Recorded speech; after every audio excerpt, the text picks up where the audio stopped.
scared to lose myself. Kasi wala naman ang mawawala sa akin eh. Pero ikaw, Dad, I'm so scared to lose you. Are you okay? It's Bonnie, Mom. What happened? Tell me. He broke up with me. What? I want you to be the legal officer of this foundation. Sigurado ho kung maaapektuhan yung mga ingano. Wala na ho tayo sa loob ng korte. Pasensya na ho kayo kung hindi na ho ko papayag maging instrumento para mas madagdagan pa yung pinagdadaanan nila. Are you saying na ginamit ka namin para saktan ng mga engano? Hindi po ka, Lorena. Kaya lang, Kaya lang, tama ka naman. Nasasaktan sila. Pero kami, okay lang na nananahimik ang pamilya namin. Pero bigla kaming niyanig ng isang maling akusasyon. Okay lang kasi nanalo naman si Ino sa kaso. Okay lang na patuloy pa rin siyang kutsain at bugbugin ng mga tao sa labas. Dahil yun pa rin ang paniniwala nila. Okay lang kung kaming masaktan. Huwag lang sila. I understand. Kadugo pa rin sila eh. Bilet, this is not about them. Tukol to sa mga batang babae na inabuso. Tungkol ito sa pagbibigay sa kanila ng pag-asa na matutong mangarap ulit at lumaban sa buhay. Besides, yung rape case si Trixie, tumataka sa publiko na tagapagtanggol ng isang accused rapist. And if you will take on this role, mas makikilala ka bilang isang tagapagtanggol at tagapagkalinga ng mga inaapi.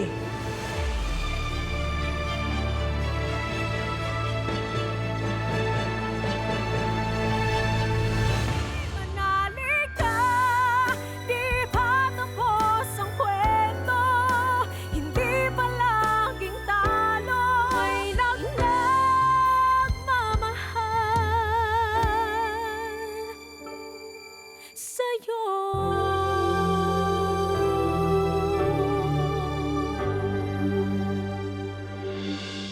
So far, so good. Ramir? Salamat, Doc. Swerte nga ako habang nasa coma ako. Binabantayan ako at kinakausap ni Trixie. Oh, Trixie pala ang pangalan ng little person na yon. Little person? Oo, nako. Alam mo ba, nagpumilit daw yon na makalapit sa'yo para lang makausap ka. Iyak araw ng iyak yun eh. Habang kinakausap ka para lumaban. Yun daw ay napanood niya sa isang teleserye. sorry po kung umabot tayo dito. Sorry po na nasaktan natin yung isa't isa. Pero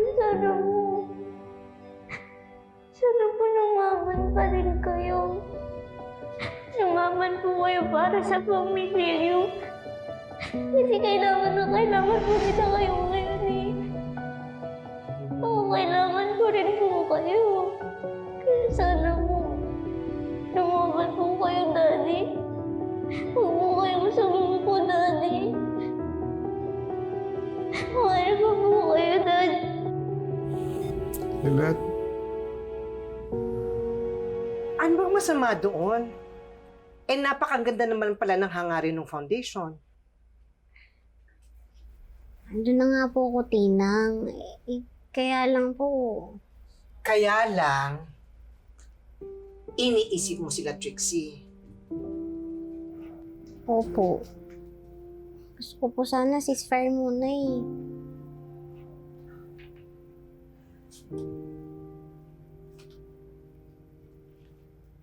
Bakit naman sila magagalit sa isang bagay na napakaganda ng intensyon? At saka isa pa, di ba? Sinasabi mo na hanggang ngayon, naglalaro pa rin si isip mo na paano nga kung biktima talaga si Trixie? Opo, Tinang. Sa totoo nga lang po, hanggang ngayon binabagabag pa rin po ako ng konsensya ko eh. Paano po kung nagsasabi nga talaga ng totoo si Trixie? Ganito, Lilet.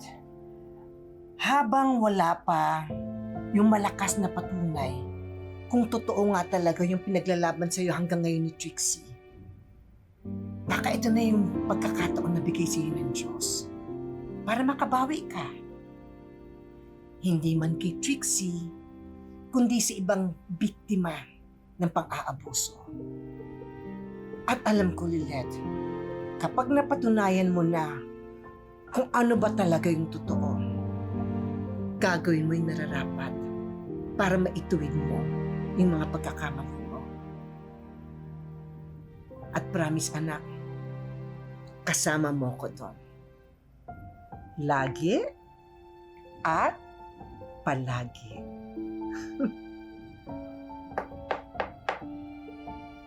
May tao po ata.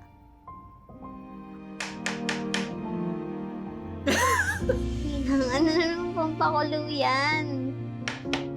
Kumakatok sa iyo ang pagkakataon para makatulong ka sa iba. Hindi mo ba sila papatuloyin sa puso mo? Ako, Tinang, ano na lang kayang gagawin ko kung wala ka? Hay naku, Lilet! Hindi ako mawawala sa'yo dahil magnet ako. Ay, hindi. Epoxy pala ako sa'yo. Parang ganito, oh.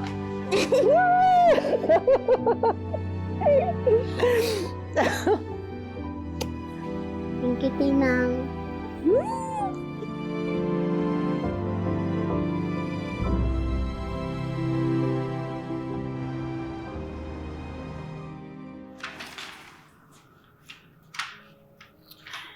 May letter po para kay Atty. Meredith Simones. Ah, sige. Pakiiwan na lang. Thank you. Nasaan kaya yung case ni Ilagan? Where is it?